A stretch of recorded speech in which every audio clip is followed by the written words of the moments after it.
call came in at about 7:58 a.m. in the morning. We knew it was a 4-story building. You know, we start getting the size up as we came into the job. You know, on the radio, additional information is coming in, and we were facing a nor'easter that morning. We had winds blowing in excess of 35 miles an hour, and we had about a foot of snow on the ground. Initially, when we got up to the top floor, it was a moderate smoke condition, and it remained that way for the majority of the time. Basically, we're up there searching for life and fire, and you know, again, a moderate smoke condition, and there's no fire. We're not finding any fire. They lost water on the floor below, so the secondary line that was stretched to the floor above needed to be back down off the top floor, which is, it happens. It happens in fires, and you know, you adapt and overcome in fires, and they backed the line off the top floor and brought it down to the fire floor to help alleviate the situation down there. We eventually made our way into the apartment directly over the fire apartment to help assist 27 truck. In the kitchen area, I located a heat source with the thermal imaging camera. I took my Halligan, popped a small hole in the wall, and fire immediately started to vent out of the wall. Immediately, my captain radioed gave an urgent message and you know, asked for a line to be brought to the top floor. We have fire venting out, you know, out of this hall and into the kitchen and into the hallway. 4-2 Division 7. Go ahead, 4-2. Chief, we have mayday. We have fire into the hallway on the floor above. You need a line upstairs. No water. Conditions are starting to change as we talk, and very, very quickly, I step into the hallway. It's dark, and I pan my camera down the hallway, and I pick up silhouettes of a truck company, which is 27 truck.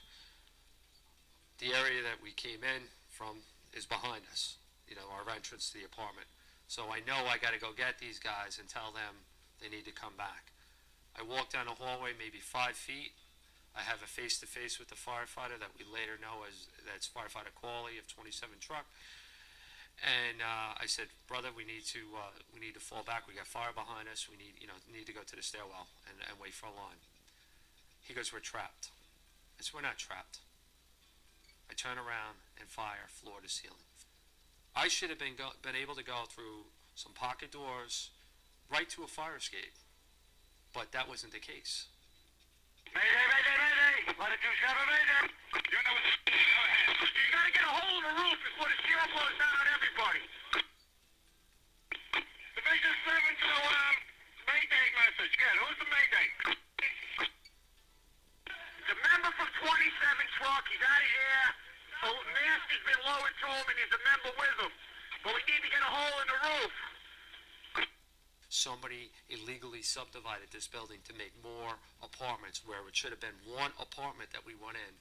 There was multiple illegal apartments and illegal walls that hid these egress areas that should be there for us, you know, and for civilians. Before you know it, we're pushed up and out onto windows.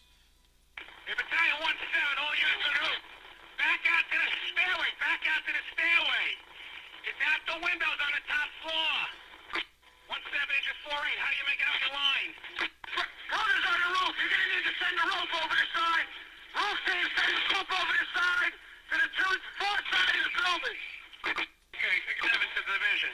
Rescue, who's to rescue? Mayday. Go ahead, boys. Go ahead, Mayday. What's your location? Rescue the roof. We're going to get to the roof. We're going to bail out of here. Hurry up. We need radio silence. I need water in that 2.5-inch line. 48-inch water to the 2.5-inch line. Mayday, get a rope to the roof. Rope to the roof. To the 35 in the rear. It came to a point that we had to go. And, you know, I mean, thank God I did have a rope. Thank God I had Joey DiBernardo at the window to my left to help me, you know. 3 firefighters to the left of me egressed the building, not in any easy way. I mean, they jumped out of the building, and I know that they jumped. I can't see it in my mind anymore, but I knew I was the last one in a room, and it happened very quickly. It was one after another, and I knew they were gone, and I was sitting there, and fire's blowing out over my head, and you know, I said to Joey, I mean, we're having a conversation, not like, you know, we're having a cup of coffee or anything, but we're having a quick conversation. I go, Joe, I have a rope, but I have nowhere to tie it off to. And Joey, you know, Joey said, throw it to me. I go, no, no, no. I said, you go, and somehow I was going to lower him. I don't know how I was going to do it, but I was going to get him out first.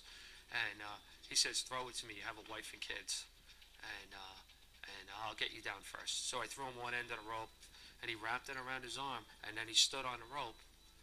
And I took the other end of the rope, and what I had left, and I wrapped it around my body in what we call a body belay, and I grabbed onto the rope with both my hands, and I rolled out the window. I fell literally an inch from the top of the step, falling another 10 feet, where the rest of the firefighters fell.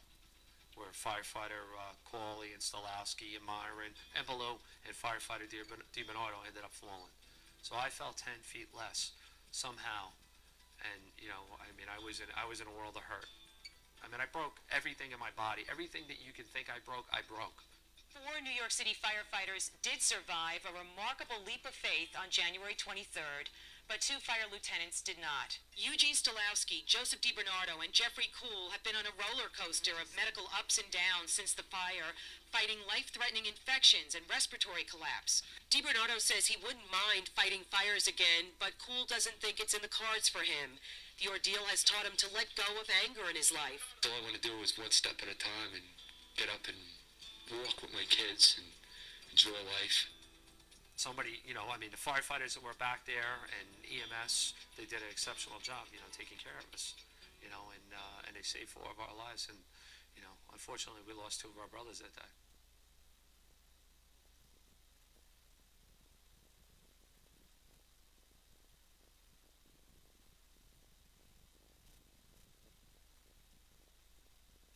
Every day that we come to work, whether it be the chief of the department to the youngest probie, we need to train and hone our skills and stuff that we already know and learn new skills to help alleviate situations that you might find yourself in, like I did that day. Again, you know, the training for success, you know, we do need to train for things when they go wrong, because they do go wrong at fires, and we need to be smart and cognizant of the fact that these things can and will happen.